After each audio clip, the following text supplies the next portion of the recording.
لگے گا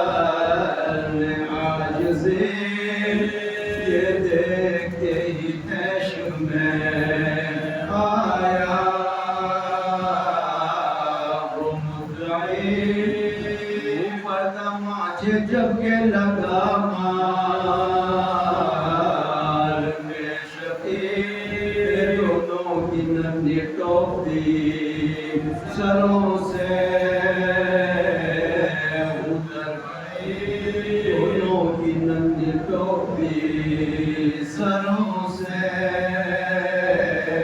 اتر گئی بالوں سے ان کے بندے جب توڑنے کر کے سلام دونوں لگے ہاتھ جوڑنے کر کے سلام دونوں لگے ہاتھ جوڑنے سوچا سے مسکی رو مل گئے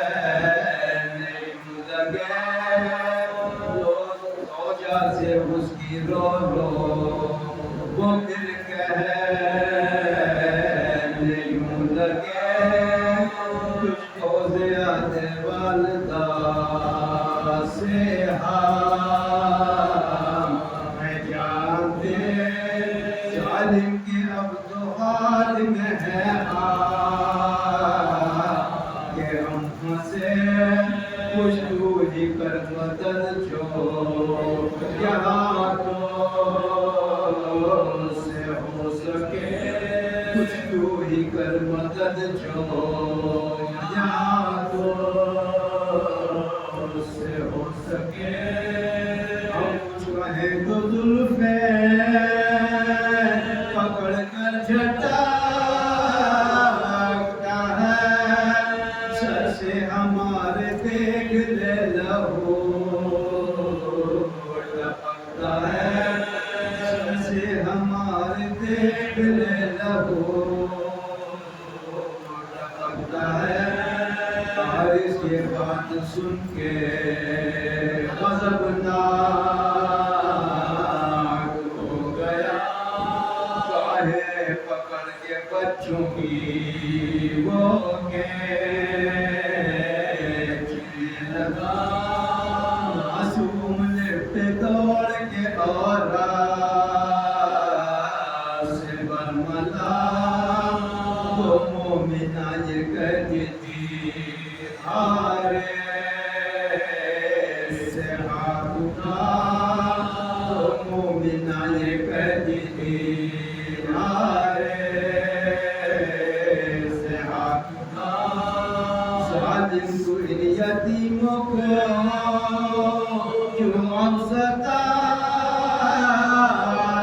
ہے جو ان کی ننھی چھاپے نہیں رحم کھاتا ہے جو ان کی ننھی چھاپے نہیں رحم کھاتا ہے جو ان کو مسدار بہالے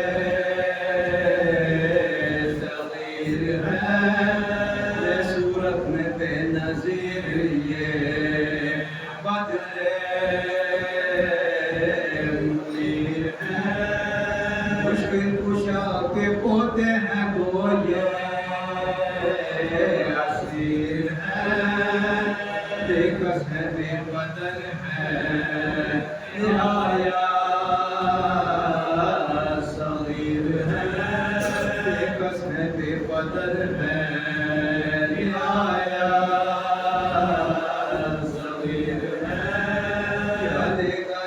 مار کے یہ بردسان ہیں ان کے سروں پہ تو اب مندان کے بال ہیں ان کے سروں پہ تو اب مندان کے بال ہیں اس وقت مانا باپ کوئی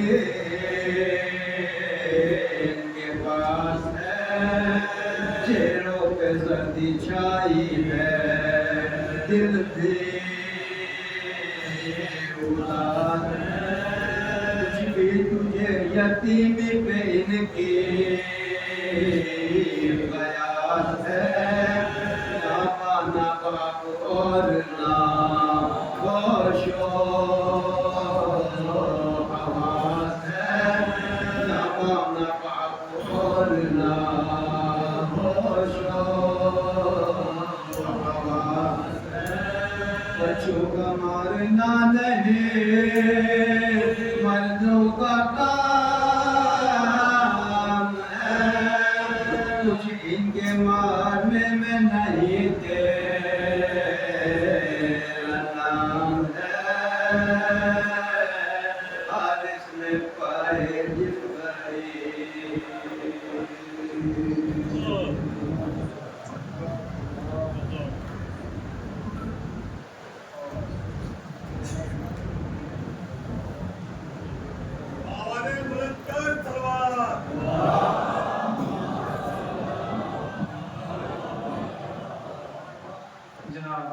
شمسلہ سے نافی صاحب کے انہوں صاحبان سوزخانی وپر سے خانی انتظام دے رہے تھے آپ حضرات جو باہر بیٹھے ہیں وہ اندر تشریف لیں بہت جگہ خالی ہے تاکہ بعد میں آنے والے کو پریشانی نہ ہو حضرات ایک اعلان سماعت فرما لیں جلوس اعظم آج رات 11 بجے قضا خانہ جناب حکیم چوک صاحب مرحوم کے قضا خانے سے جلوس برآمد ہو کر اپنے روایتی راستوں سے ہوتا ہوا فرائش خانے میں اختتام پذیر ہوگا آپ حضرات سے کثیر تعداد میں شرکت کی گزارش ہے آئیے حضرات میں بڑی عدب و احترام سے گزارش گزار ہوں حجت الاسلام والمسلمین عالی جناب مولانا سید مظفر علی رضوی صاحب سے زینت افروز منبر ہو کر اپنے وسیع ادب افروز بیان سے سامعین کے قلوب کو منور فرمائیں آپ حضرات اس دربار میں بآواز بلند نعرہ صلوات پڑھیں محمد و آل محمد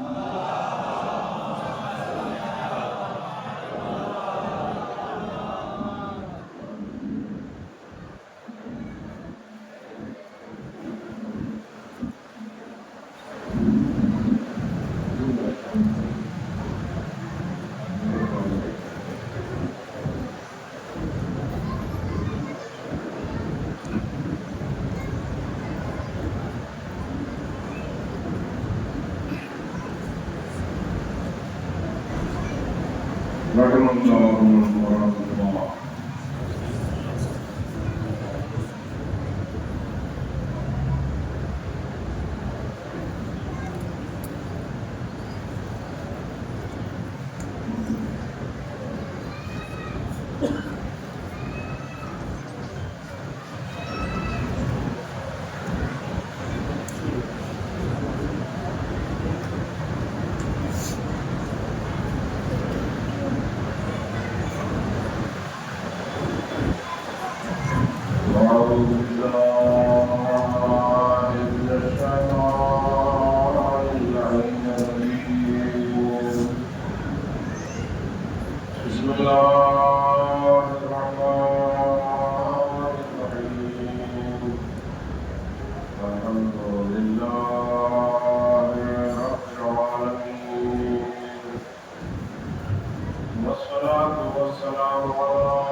قرآن مجید میں ارشاد فرما رہا ہے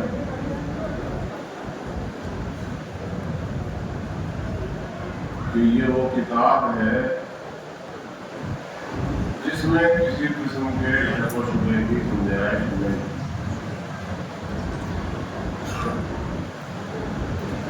اس میں کسی قسم کا شک و شبہ انسان کو دائرہ اسلام سے خارج کر دیتا ہے، مسلمان سے کافر ہو جاتا ہے۔ اس کے لفظ تو بڑی بات ہے، حرکت و نقطے میں بھی شک نہیں کیا جا سکتا۔ یہ آیا کس لیے ہے؟ کل میں نے عرض کیا تھا کہ ہر چیز کا، ہر کام کا ایک مقصد ہوتا ہے۔ آپ گھر سے تشریف لائے، یہاں مقصد کے تحت آئے ہیں، بے مقصد نہیں آئے۔ اور ایک عام آدمی بھی کوئی کام بغیر مقصد کے نہیں کرتا، تو وہ جو حکیم مطلب ہے، جو خالق عقل ہے، اس نے کیا یوں ہی ایک کتاب بھیج دی کہ بس مسلمان اسے بالائے طاق رکھے اور اس کا دور سے احترام کرتے رہے، ہاتھ بڑھایا، چوم لیا اور بس؟ یا اس سے بڑھ کر اگر کچھ کرے تو جب بیٹی گھر سے رخصت ہونے لگے اس کو قرآن مجید کے سائے میں رخصت کر دیں؟ اس لیے نازل کیا ہے اللہ نے؟ ذرا غور فرمائیں، اس لیے نازل کیا ہے کہ جگہ شادی کے موقع پر میں بھی موجود تھا جب وہ قرآن مجید کے سائے میں رخصت کرنے لگے، تو میں نے ان سے آہستہ سے عرض کیا اس کے سائے میں رخصت کرنے کے بجائے اسے پڑھا کے رخصت کرتے تو بات ہی کچھ اور۔ اسے پڑھا کے رخصت کرتے کہ یہ پڑھنے کی کتاب ہے، یہ اس کے سائے میں رخصت کو اس لیے نہیں بھیجا گیا، اسے پڑھنے کے لیے بھیجا گیا ہے، سمجھنے کے لیے بھیجا گیا ہے، رکھنے کے لیے بھی نہیں بھیجا گیا۔ سمجھنے کے لیے، پڑھنے کے لیے، اس پر عمل کرنے کے لیے۔ جب تک پڑھیں گے نہیں، سمجھیں گے نہیں، عمل کیسے کریں گے؟ یہ ساری باتیں ہمیں بتاتا ہے، جینے کا طریقہ بتاتا ہے، مرنے کا طریقہ بتاتا ہے، کیسے جیا جائے، کہاں جیا جائے، کس انداز میں جیا جائے، کب مرا جائے، کب نہ مرا جائے، کب میدان میں ڈٹا جائے، کب میدان چھوڑ دیا جائے، یہ ساری باتیں بتاتا ہے۔ اور اگر قرآن مجید پڑھے بغیر، اسے سمجھے بغیر، اس پر عمل کیے بغیر میدان میں جانے کی ہمت ظاہر کی تو بھی لعنتی ہو جائیں گے، اور اگر اسے پڑھے بغیر میدان سے بھاگ گئے تو بھی لعنتی ہو جائیں گے۔ یہ وہ قانون کی کتاب ہے، یہ وہ دستور العمل ہے، یہ وہ دستور حیات ہے جو انسان کو مرنے کا بھی سلیقہ سکھاتا ہے، جینے کا بھی سلیقہ سکھاتا ہے۔ دنیا میں نہ جانے کتنے مذہب پائے جاتے ہیں، ہر مذہب بتاتا ہے کہ تم پیدا ہو گئے تو اب نام رکھو، پیدا ہو گئے تو اسے کھانا کھلاؤ، پیدا ہو گئے اسے پرورش کرو، پروان چڑھاؤ، یہ ساری باتیں سکھاتا ہے۔ اور اس کے بعد مر گئے تو لے جا کے اپنے رسم و رواج کے مطابق اس کی آخری منزل تک پہنچا دو۔ اس کے بعد بات بند ہو گیا، دروازہ بند ہو گیا، اب کچھ نہیں ہے۔ لیکن اسلام دنیا کا واحد وہ مذہب ہے جو زندگی کے پہلے دن سے نہیں شروع کرتا، زندگی سے پہلے سے شروع کرتا ہے۔ مرنے کے بعد تک، مرنے تک نہیں ختم ہوتا، بلکہ مرنے کے بعد سلسلہ باقی رہتا ہے۔ زندگی شروع ہونے سے پہلے قرآن مجید کہتا ہے ابھی بچہ صلب پدر سے بطن مادر کی طرف منتقل نہ ہوا ہو، باپ کی ذمہ داری ہے حلال غذا کا انتظام کر رہا۔ یہ حلال غذا کا انتظام کرے گا تو بچہ بڑا ہو کر قرآن مجید پڑھے گا، اور اگر اس میں حلال غذا کا انتظام نہ کیا تو اس کی انگلیاں بس اس طرح سے چلتی رہ جائیں گی، اس کا قرآن مجید سے کوئی واسطہ نہ ہوگا۔ شاید میری بات سمجھ میں نہ آئی، میں تو صرف جیب تک محدود ہوں، انگلیاں جیب میں چلا لیا، جیب سے باہر چلا لے، یہ کر سکتا ہے آدمی، قرآن مجید کھول کے نہیں دیکھ سکتا۔ یاد رکھیے گا ہر چیز میں، ہر بات میں دو پہلو ہوتے ہیں، سکے کے دو پہلو ہوتے ہیں۔ ایک طرف سے کچھ اور ہے، دوسری طرف سے کچھ اور ہے۔ آج بچے کی جیب میں موبائل ہے، ہر آدمی موبائل لیے ہوئے۔ میں موبائل کا مخالف نہیں، موبائل کا خود میری جیب میں رکھا۔ موبائل کوئی کہہ کہ آج مولانا نے موبائل کے خلاف بات کری، نہیں، موبائل کے خلاف نہیں۔ ہر چیز کے دو پہلو ہیں، جائز بھی، ناجائز بھی، حلال بھی، حرام بھی۔ توجہ کیجئے گا، حلال بھی، حرام بھی، ہر طرح ہر چیز میں دو پہلو ہیں۔ یہ اپنے عقل و شعور سے تعلق رکھتا ہے، کون کس چیز کو کس طرح سے استعمال کرتا ہے۔ موبائل کا خریدنا حلال جائز حرام نہیں ہے، بیچنا جائز حلال، دیکھنا جائز حلال، مگر ان آنکھوں کو پابند بنانا پڑے گا۔ کیا دیکھنا ہے، کیا دکھانا ہے؟ کیا دیکھنا ہے، کیا دکھانا ہے؟ آنکھوں کا قصور ہے یا میرا قصور ہے؟ یہ تو میری عقل، میرے شعور کا قصور ہے۔ میرے عقل و شعور نے آنکھوں کو کدھر اشارہ کیا؟ اس نے حلال دیکھنے کا اشارہ کیا یا حرام دیکھنے کا اشارہ کیا؟ افسوس کی بات تو یہ ہے کہ آج کا نوجوان، یہ نوجوانوں کے لیے جملہ عرض کر رہا ہوں، آج کا نوجوان دنیا کی ساری چیزیں دیکھ لیتا ہے، نہیں دیکھتا تو قرآن مجید نہیں دیکھتا۔ اس لیے نہیں دیکھتا، کیوں نہیں دیکھتا؟ وجہ کیا ہے؟ بہت لوگ کہتے تھے ہم تو قرآن پڑھائی ہوئی نہیں ہے۔ میں بچپن سے انگلش میڈیم اسکول میں جاتا تھا، وہاں تو صاحب وہ پوئم سکھائی جاتی تھی۔ اب ہم بڑے ہو گئے، ہم قرآن مجید پڑھے ہوئے نہیں ہیں۔ جس مولوی کو دیکھو پہلی بات یہ کہتا قرآن پڑھو قرآن پڑھو، ہم کیسے پڑھ لیں؟ کبھی دور خیالت جب یہ عذر کیا جا سکتا تھا۔ آج تو قرآن مجید ہر زبان میں موجود ہے، ہر زبان میں موجود ہے، ہر موبائل میں موجود ہے، بغیر آواز کے موجود ہے، آواز کے ساتھ موجود ہے۔ ہماری آنکھیں سب کچھ دیکھ سکتی ہیں، قرآن مجید کی سطریں نہیں دیکھ سکتی۔ ہمارے کان سب کچھ سن سکتے ہیں، قرآن مجید کی تلاوت نہیں سن سکتے۔ یاد رکھیے گا، اچھی چیز اچھی جگہ جاتی ہے، بری چیز بری جگہ جاتی ہے۔ صلوات پڑھیں محمد والے۔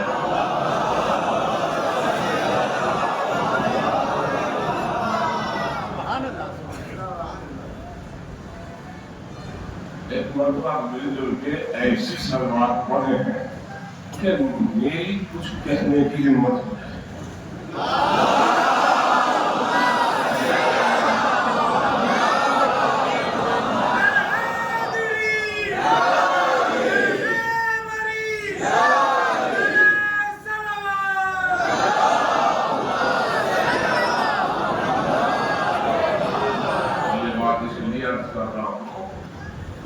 کبھی کبھی ہوتا یہ ہے کہ ہم نے بات کہی، ہم نے ہی سمجھی، کوئی نہ سمجھ سکا، اور کبھی کبھی سامنے اتنے ہوشیار ہوتے ہیں، ہم نے کہی ہم بھی نہ سمجھ سکے جو مانا وہ سمجھ گئے۔ خدا کے لیے میری گزارش ہے اتنا ہی سمجھیں جتنا میں سمجھانا چاہوں، نہ کم پہ رکے نہ زیادہ آگے بڑھے۔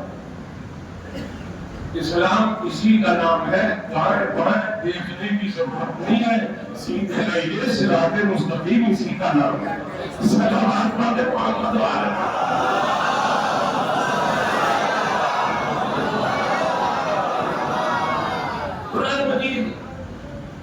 ہمارے لیے دنیا اور آخرت کی نجات کا ضامن ہے، اس سے وابستہ ہو جائیے، اپنی ساری مشکلات کا حل اس میں ڈھونڈ لیجیے۔ جناب ابن عباس جو تمام مسلمانوں میں معتبر راوی ہیں، جنہوں نے مولا کائنات علیہ السلام سے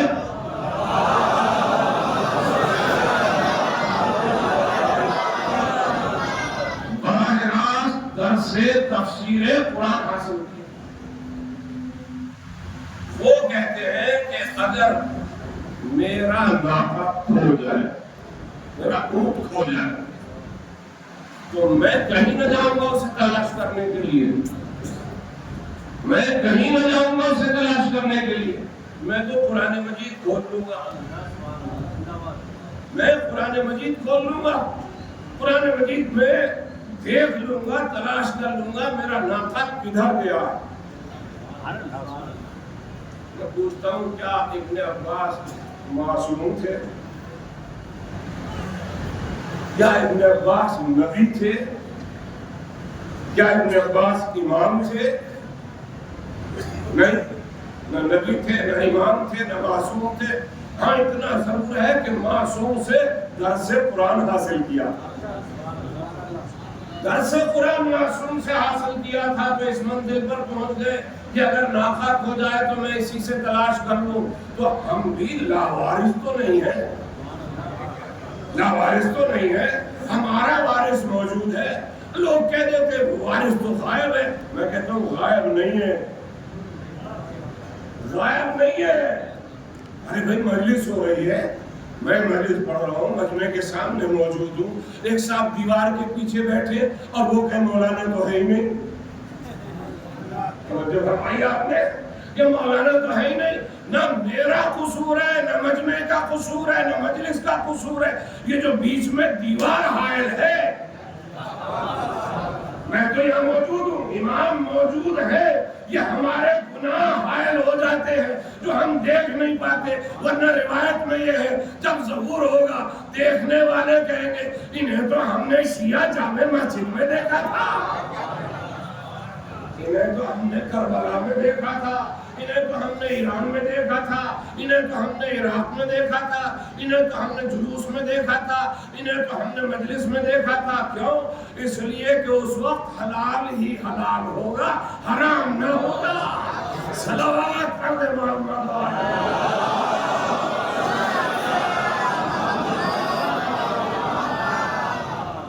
میں کوئی اور بات کہتا نا تو یہ ہے خوب چلتا، یہ دیکھو اب قرآن مجید کی بات ہو رہی ہے تو اس نے بھی اپنی حرکتیں کرنا شروع کر دی، کبھی آواز دباتا ہے، کبھی اٹھاتا ہے، کبھی بالکل غائب ہو جاتا ہے۔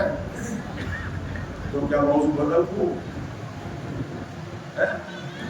بدل دوں؟ میں ایسی محبت کا قائل نہیں کہ دو آدمی کہہ نہیں اور 100 کہہ رہے بدل ہی دیتے تو اچھا۔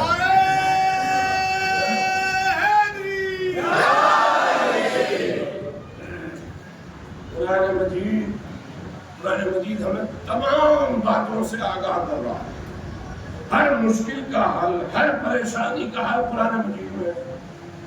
لیکن گدھا قرآن نہیں، کتاب لکھ لیجیے، بہتر سے بہتر کتاب لکھ کے رکھیے، جب تک اس کا پڑھانے والا نہ ہوگا کتاب فائدہ نہیں پہنچائے گی۔ اگر قرآن مجید سے وابستہ ہونا ہے تو عالم قرآن کا دامن بھی تھامنا ہوگا، تب قرآن فائدہ پہنچائے گا۔ عالم قرآن کا نام ہے اہل بیت، اسی لیے پیغمبر نے فرمایا تھا میں 2 قیمتی چیزیں چھوڑ کے جا رہا ہوں، ایک قرآن مجید، دوسرے اہل بیت، دونوں سے وابستہ رہو گے تو نجات پا جاؤ گے، اور اگر ایک کو بھی چھوڑ دیا تو گمراہ ہو جاؤ گے۔ کیوں آیا قرآن مجید؟ میں بھی عرض کر رہا تھا کیوں آیا؟ اس میں خود کا ہدی للعالمین، میں عالمین کی ہدایت کے لیے آیا ہوں۔ یہاں کہتا ہے ہدی للمتقین، میں متقین کی ہدایت کے لیے آیا ہوں۔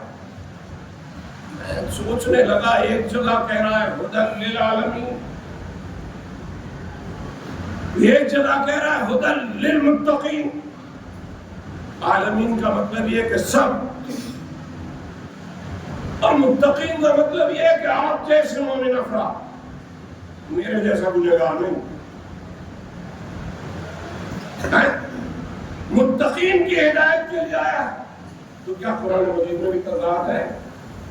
نہیں، الیاذ باللہ تضاد نہیں ہے۔ اگر تضاد نہیں ہے تو 2 باتیں کیوں؟ یاد رکھیے گا، 2 باتیں اس لیے ہیں کہ قرآن مجید ہدایت تو عالمین کی کرتا ہے، ہدایت تو عالمین کی کی کرتا ہے مگر ہر ایک اس سے ہدایت نہیں حاصل کرتا.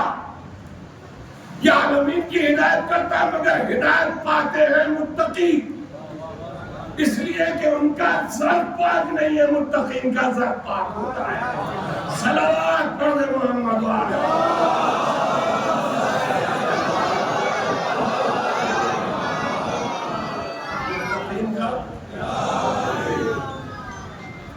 متقین کا زر پاک ہوتا ہے، اس لیے متقین ہدایت حاصل کر لیتے ہیں. اب تو جناب ہر چیز ریڈی میڈ مل رہی ہے، ہر چیز ریڈی میڈ، آدمی بھی کچھ ریڈی میڈ ہوتے جا رہا ہے. تو پھر میں کہوں کہ اتنا ہی سمجھیے گا جتنا میں سمجھا رہا ہوں. کبھی بعد مجلس کوئی آیا کہ آپ نے تو سارے مجمع کو ریڈی میڈ بتا دیا.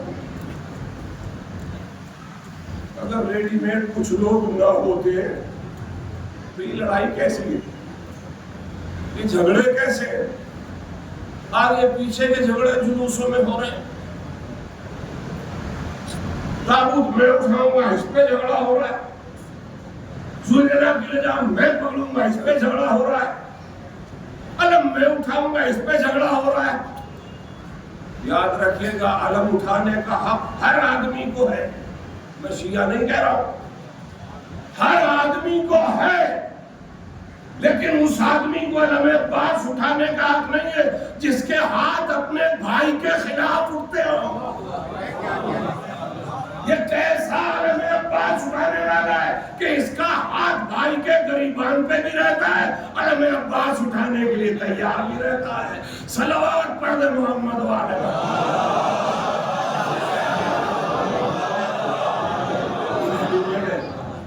یہ ریڈی میڈ آدمی ہے، ورنہ اگر عباس کا علم اٹھا رہا ہے تو پھر بھائی کے خلاف اس کا ہاتھ نہیں اٹھ سکتا. لوگ اگر قرآن مجید اور اہل بیت کا دامن تھام لیں تو کبھی گمراہ نہ ہوں گے.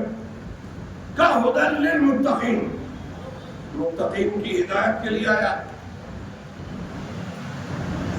ریڈی میڈ ملنے لگی نا چیزیں، دودھ کی ضرورت ہے آپ جائیے بازار سے تھیلی لے آئیے. جی پہلے ہوتا تھا کہ دودھ والا دودھ لاتا تھا، برتن میں لیا جاتا تھا، یا آپ خود اس کے یہاں گئے دودھ لے لیا. کبھی کبھی ایسا بھی ہوتا تھا دودھ پھٹ جاتا.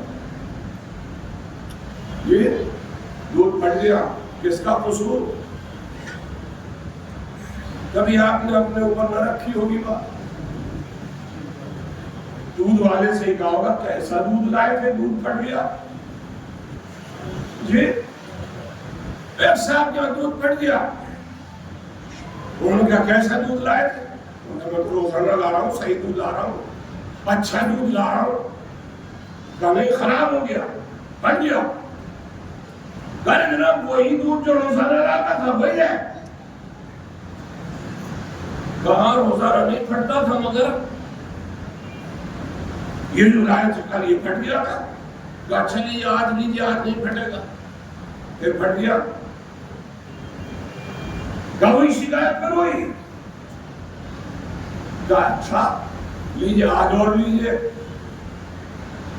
تیسرے دن لیا پھر پھٹ گیا. تو انہوں نے پھر شکایت کی. دودھ لانے والے نے کہا جناب آپ میری جو شکایت کر رہے ہیں ذرا اہلیہ محترمہ سے تو معلوم کر لیں برتن صحیح دھوتی بھی ہے یا نہیں، برتن صحیح دھوتی بھی ہے یا نہیں.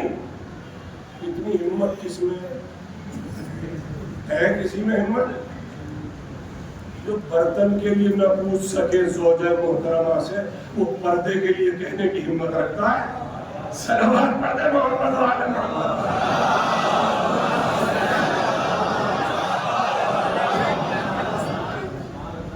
بات ضائع چلی گئی ہے، نہیں گئی؟ نہیں گئی ہے تو دیکھ لیجیے گا ہمت کر کے ہے ہمت. مسئلہ شریعت کا بہت خدمت ہے.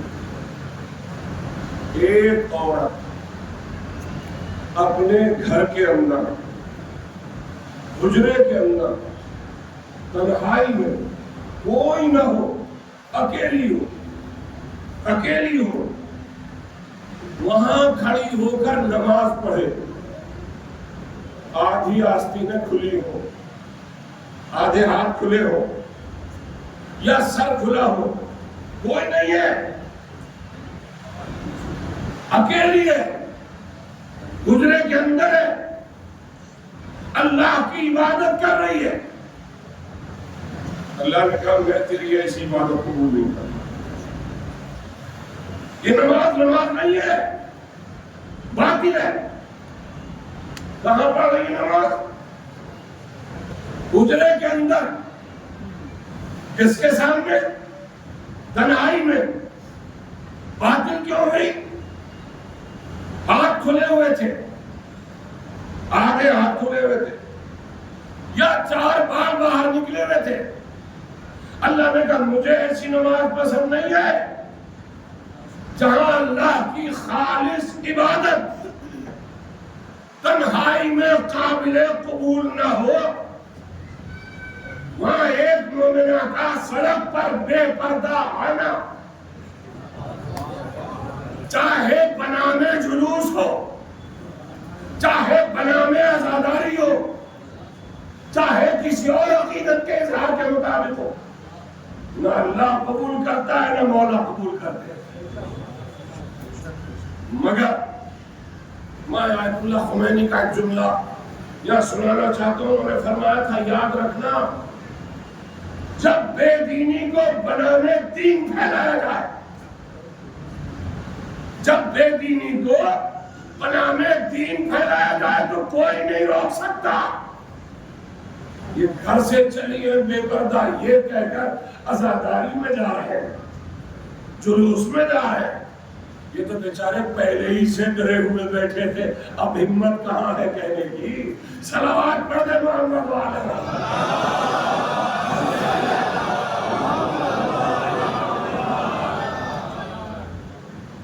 نہ آپ کو یہ امید ہو کہ آج ایسی بہتی باتیں کریں گے، نہ کسی نے سوچا ہوگا، مگر کیا کروں یہ جگہ کہلواتی ہے، یہ جگہ کہلواتی ہے، منبر کہلواتا ہے، اس لیے کہ ان مجلسوں کا مقصد صرف واہ واہ سبحان اللہ اور نعرے حیدری نہیں ہے، ان مجلسوں کا مقصد پیغام حسین پہنچانا ہے۔ جن مجلسوں سے مقصد حسین نہ پہنچایا جائے وہ مجلس ہی کیا ہے؟ پیغام قرآن، پیغام اہل بیت یہ ہے کہ مومن کے رفتار سے، گفتار سے، کردار سے یہ ظاہر ہو جائے کہ مومن ہے۔ سینکڑوں عورتوں کے درمیان ایک واحدہ عورت نظر آئے تو دیکھنے والا خود سمجھ جائے کوئی مومنہ۔ سینکڑوں بے دینوں کے درمیان ایک دیندار نظر آئے تو دیکھنے والا خود سمجھ جائے کوئی مومن ہے۔ لیکن اگر کوئی امتیازی باقی رہ جائے تو پھر یاد رکھیے گا یہ منمانی تو ہو سکتی ہے، دین نہیں ہو سکتا۔ صلوات پڑھ دے محمد والے۔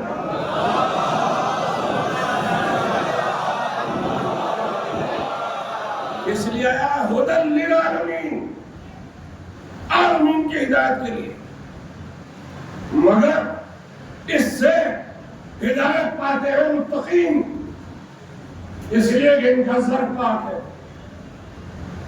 ہم نے قرآن مجید کو ہدایت کی کتاب سمجھا، ہم نے تو سمجھا کہ رخصت کے وقت بیٹی کو اس کے سائے میں گزار دیا جائے، اتنا ہی نہیں،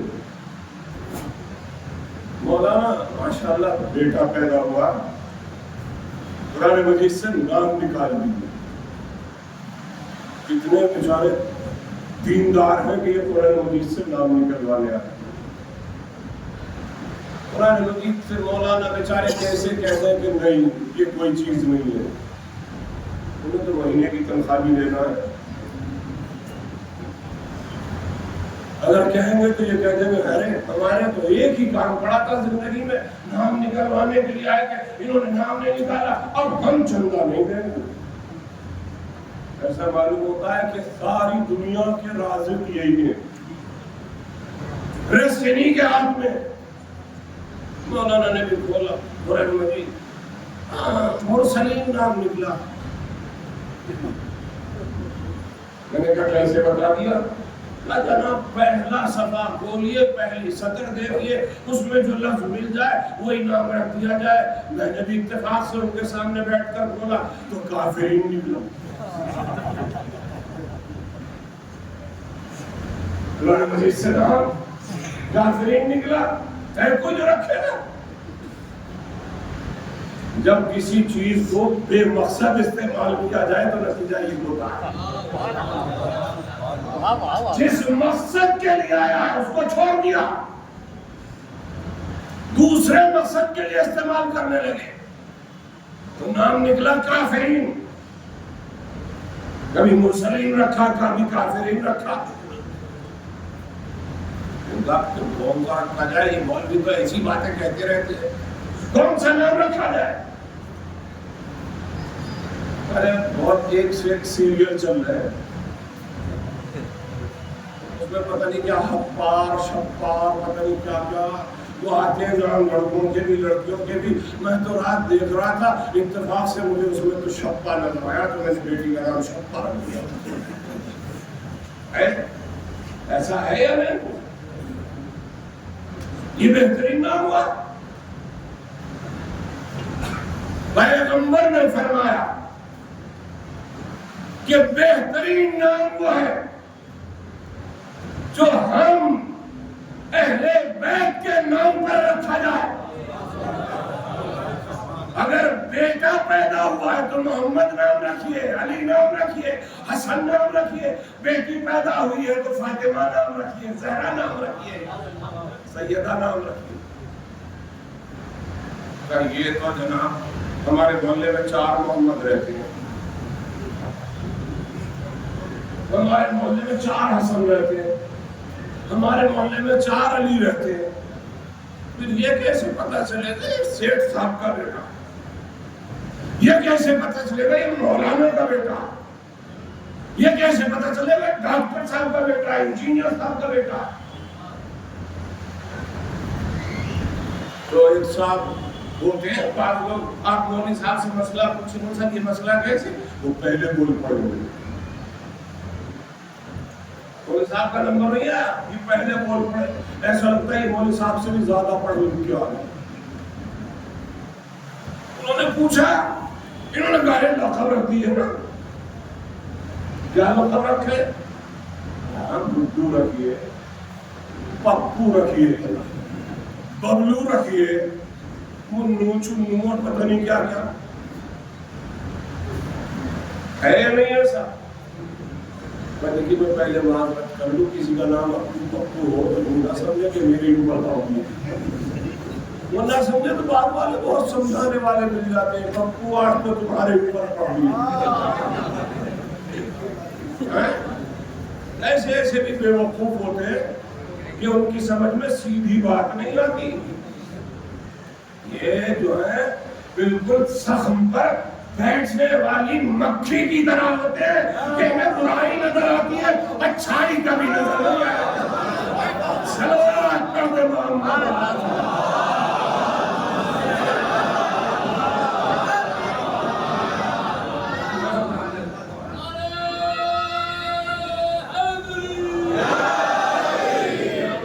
لقب رکھ دو، لقب رکھ دیا۔ جب صاحب سے پوچھا تمہارا نام ہوگا؟ میرا نام گڈو ہے۔ گڈو کی کام کہ نہیں محمد عباس نام ہے، مثلا گڈو ہے۔ میرا نام تو علی حیدر ہے، ببلو کہتے ہیں۔ میرا نام تو حسن حیدر ہے، پپو کہتے ہیں۔ رکھیے کچھ بھی، مگر مانا بھی سوچ کے رکھیے۔ جیسا نام ہوتا ہے اس کا اثر ضرور ہوتا ہے۔ اسی لیے حضور نے فرمایا ہمارے ناموں کا نام رکھو تاکہ دنیا میں آبرو مندانہ زندگی بسر کرو، جیسا نام ویسا اثر۔ یا پپو نام رکھ دو، پپو لقب رکھ دو۔ نام تو تھا محمد عباس، ساری زندگی کسی کو پتہ نہ چلا، بیٹھنے والے پپو، رشتہ دار پپو، ملنے والے پپو، سب کی زبانوں میں پپو ہے۔ سوچا اس کے معنی کیا ہے؟ بتائے گا کوئی؟ نہیں بتائے گا؟ میں بتاؤں کہ کچھ زحمت آپ بھی کر لیا، میں نا ساری باتیں مجھ سے کہلوائیں گے۔ آج کی مجلس میں کوئی جواب دیکھنا ہی نہیں، وہ کل پڑھوں گا جس میں آپ جواب دیں گے، آج تو یہی پڑھیں گے۔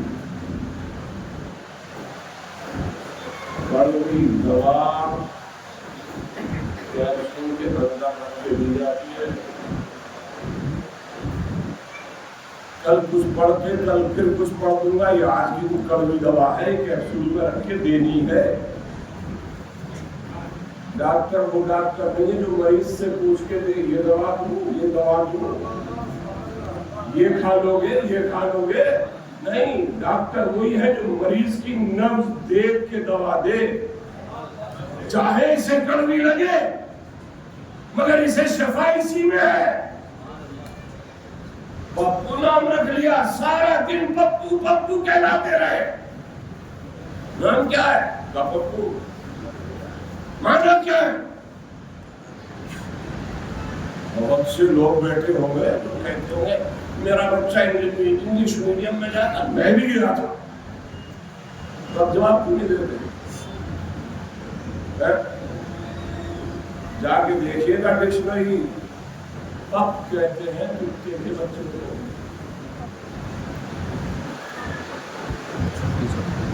کسے کہتے ہیں پپ؟ سمجھ گئے نا؟ اب اس پپ کو موڑ دیا تھوڑا سا موڑ دیا، سمجھ گئے نا؟ یہ پپ سے پپو ہو گئے۔ انصاف سے بتائیے اگر خدا نہ خواستہ کوئی آپ کو اس کا ترجمہ کہہ کے پکارے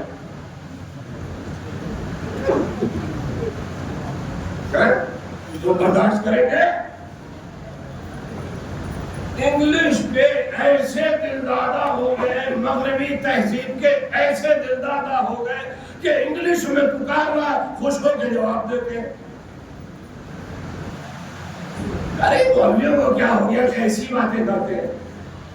نام تو محمد عباس ہی ہے مگر پیار میں پپو پکارا جاتا ہے، یہ لقب ہے، نام نہیں ہے۔ میں نے کہا اگر لقب ہی رکھنا ہے تو اہل بیت نے یہ بھی بتایا ہے کہ نام کچھ اور ہو لقب کچھ اور ہو۔ میں نے کہا نام کے ساتھ لقب اور بتا دو کہ علی نام ہے، حیدر لقب ہے، حسن نام ہے، مصطفیٰ لقب ہے، حسین نام ہے، سید الشہداء لقب ہے۔ ہر ایک کا لقب بھی بتا دیا ہے، نام بھی بتا دیا ہے۔ صلوات پڑھ محمد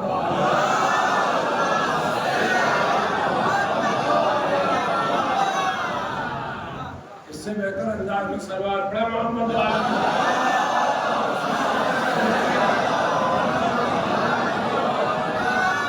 ہر چیز ہمیں قرآن مجید بتا، ہر چیز کے معنی، مفہوم، مطلب، ہر ایک بات بتا رہا قرآن مجید۔ یہ اور بات ہے کہ ہم نہ سمجھ سکیں۔ یہ مجلسیں اسی لیے برپا ہوتی ہیں کہ اس میں دین سمجھایا جائے۔ یہ کوئی رسم نہیں ہے کہ محرم کا چاند نظر آیا ہم نے کالے کپڑے پہن لیے، ایک صاحب ممبر پہ جا بیٹھے باقی نیچے بیٹھے سن رہے، یہ رسم ہو گئی؟ رسم نہیں ہے مجلسیں۔ ان مجلسوں کا مطلب یہ ہے کہ جب ہم مجلسوں میں آئیں تو کم از کم اپنے مولا سے یہ عہد کر کے جائیں کہ مولا ہماری 100 غلطیاں تھیں، کل سے 99 رہیں گی، 100 نہیں ہو سکتی۔ ہماری 10 رہتی تھی روزانہ، کل سے 9 رہیں گی، 10 بھی نہیں ہو سکتی۔ تب تو آنے کا مقصد پورا ہو گیا۔ ورنہ یاد رکھیے گا صرف آنا جانا دوڑ دھوپ ہے، کچھ نہیں۔ اب سنیے جملہ میں جو عرض کرنا چاہتا ہوں، یہ بھی نہ سمجھیے گا کہ خالی ایک پہلو ہے. میں نے بھی عرض کیا کہ ہر سکے کے دو پہلو. میرے 8ویں امام علیہ السلام نے فرمایا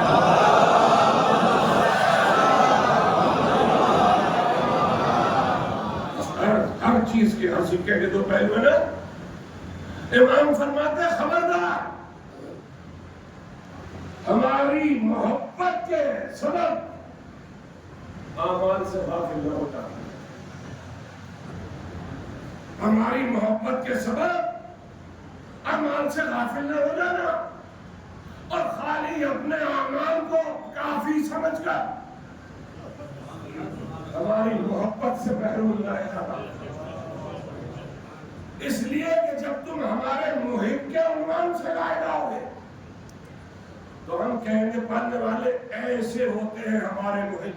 یہ عابد شب زندہ دار ہے، یہ پاک کردار ہے، یہ نیک ہے، یہ مومن ہے، یہ متقی ہے، یہ پرہیزگار ہے.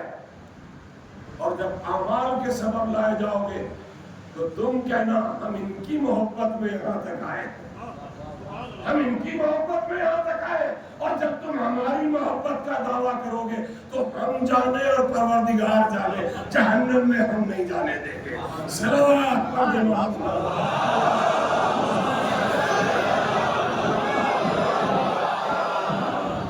ہم نہیں جانے دیں گے تمہیں جہنم، اس لیے کہ تم ہماری محبت دل میں لے کے آئے. اور جو محبت لے کے مر جاتا ہے وہ مرتا نہیں ہے، شہید مرتا، زندہ رہتا ہے. تو مرنے کے بعد بھی ایسی بول سکتا ہے جیسے زندگی میں بولتا ہے، تو مرنے کے بعد بھی ایسی سنتا ہے جیسے زندگی میں سنتا ہے. تو ساری علامتیں جو ایک زندہ انسان میں ہوتی ہیں وہ سب اس میں ہوتی ہیں. یہ اور بات ہے کہ حکم خدا کا پابند ہوتا ہے.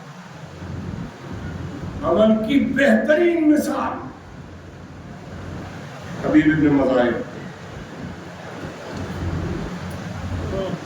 حبیب ابن مظاہر ایک بوڑھا آدمی، کیا تلوار چلائے گا؟ چلا بھی لے گا تو کتنی دیر چلائے گا؟ کیا جوانوں کا مقابلہ کر لے گا؟ پہلوانوں کا مقابلہ کر لے گا؟ جو مرد میدان مشہور ہے ان کا مقابلہ کر لے گا؟ حسین مدینے سے چلے، پہلوانوں کو، بہادروں کو، جوانوں کو یہ کہتے ہوئے چلے تم جاؤ تمہاری ضرورت نہیں ہے، تم جاؤ تمہاری ضرورت نہیں ہے، تم جاؤ تمہاری ضرورت نہیں ہے. مکے آ گئے، مکے سے بھی یہ کہتے ہوئے چلے تم جاؤ تمہاری ضرورت نہیں ہے. جو سب کو واپس کر رہا تھا اس میں کربلا کی سرزمین پر بیٹھ کر ایک بوڑھے مجاہد کو لکھا. کیوں لکھا؟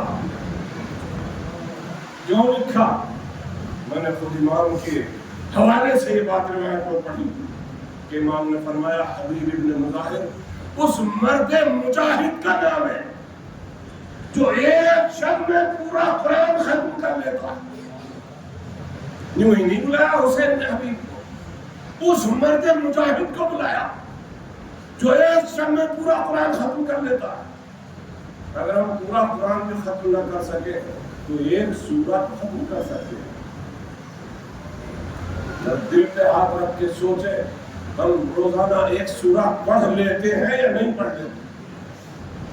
اگر نہیں پڑھ لیتے تو ہم حسین کے کیا چاہنے والے ہیں؟ حسین نے حبیب کو بلایا، وہ حبیب جو روزانہ ختم قرآن کرتا، خط لکھ رہے ہیں حبیب. حسین لفظ آدم کے دل چھپا ہے. حبیب تو پہلے ہی آنے کے لیے تیار. اب حسین کی آواز استغاثہ حبیب کے گوشت گزار ہو گئی. حسین نے خط لکھا حبیب تم کہاں ہو؟ فاطمہ کے لاکھ لڑکے آدم کے دل چھپا ہے. حبیب مجھے تمہاری نصرت کی ضرورت ہے. حبیب مجھے تمہاری مدد کی ضرورت ہے. حبیب لوگ کہتے ہیں بچپن کے دوست کو بلایا، بچپن کی دوستی نہیں، حبیب کا فضل و شرف بلوا رہا. ابھی وہ ہے جو ایک شب میں پورا ختم کر لے. یہ فضل و شرف مبارک ہے حسین سے. حسین یہ کہے حبیب کہاں ہو؟ فاطمہ طلاق لمبے آتا میں گر گیا. حسین نے خط لکھنا شروع کیا. فضہ نے شہزادی زینب کو خبر دی. تو شہزادی مبارک ہو، فضہ کیا خبر لائی ہو؟ آقا کسی ناصر مددگار کو خط لکھ رہے ہیں. آقا کسی ناصر و مددگار کو خط لکھ رہے ہیں. جیسے یہ سنا زینب اپنی جگہ سے بلند ہو گئی. اپنی جگہ سے بلند ہوئی. آئی آنے کے بعد بھائی سے پوچھا بھیا کسی کو خط لکھ رہے ہیں؟ کہاں حبیب کو خط لکھ رہا ہوں. بھیا اگر مناسب سمجھو تو بہن کو بھی سنا دو. حسین نے خط پڑھ کے سنانا شروع کیا. جب پورا خط سنا دیا تو شہزادی زینب نے کہا بھیا اگر بہتر سمجھو تو ایک جملہ میری طرف سے لکھ دو. ہاں ماجائی کہو کیا کہنا چاہتی ہوں. ہاں بہن کیا کہنا چاہتی ہوں کہو. کہا بھیا بس ایک جملہ یہ لکھ دو حبیب آنے میں دیر نہ کرنا. آنے میں دیر نہ کرنا مطلب فاطمہ زاریوں کا سر کھل جائے گا. اجرکم اللہ فاطمہ زاریوں کا سر کھل جائے گا. علی کی بیٹیاں سر ہو جائیں گی. حسین نے جملہ بڑھا دیا. زید کی فرمائش پر جملہ بڑھایا. قاصد کو خط دیا لے جاؤ حبیب کو یہ خط دے دو. حبیب نے خط پڑھا. آئے میرے مولا نرغے آگا میں گر گئے. نرغے آگا میں گر گئے اور خط پڑھتے پڑھتے جب حبیب اس منزل میں پہنچے حبیب آنے میں دیر نہ کرنا ورنہ فاطمہ زاریوں کا سر کھل جائے گا. وہ ایک مرتبہ زارو خطاب رونے لگے. زارو خطاب رونے لگے. آنسو بہنے لگے. آنسو بہنے لگے. اللہ تعالیٰ کوشش کر کے حبیب دوڑتے ہوئے میدان کربلا میں پہنچے. میدان کربلا میں پہنچے. بھول بلند ہوئی. بھول بلند ہوئی. یہ خاک اور درد کا دامن چاک ہوا. سب نے دیکھا حبیب آ گئے. حبیب آ گئے. حسین استقبال کے لیے بڑھے.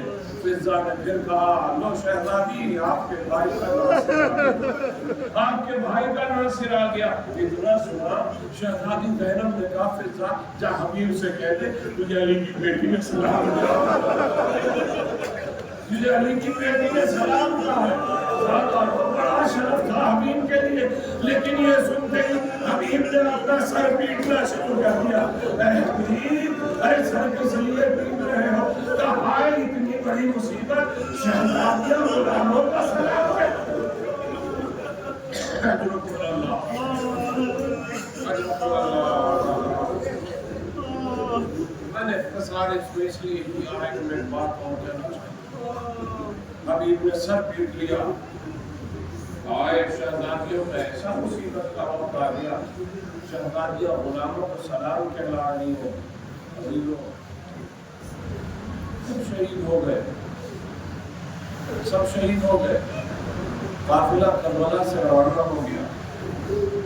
جب قافلہ کربلا سے روانہ ہوا ہے تو کچھ سروں کو نو کے نیزہ پہ بلند کیا گیا. اس کی بات سنی جب میں استعمال کر رہا ہوں. کچھ سروں کو نو کے نیزہ پہ بلند کیا گیا. دو سر ایسے تھے جو نو کے سیدھا پہ نہ تھے. ایک ابو الفضل عباس کا سر اور ایک حبیب ابن مظاہر کا سر. جب قافلہ کوفے پہنچا حبیب کے بیٹے نے باپ کا سر دیکھا. بیدار ہو کے باپ کے سر سے لپٹ گیا. ارے میرے بابا کا سر کس نے گھوڑے کی گردن میں آوازہ دیا. یہ دیکھنا تھا. سیدے سجاد نے آواز دی بابا ارے میری بے کسی کو دیکھیے آپ کا سر لو کے نیزہ پر. اگر میں آپ کا سر لو کے نیزہ سے اترا بھی نہیں سکتا. اے حبیب ارے تمہارا بیٹا تمہارا سر اٹھانے لگا. وہ مظلوم کیا کرے جس کے ہاتھوں میں ہتھکڑیاں ہو, پیروں میں بیڑیاں ہو, گلے میں خاکہ.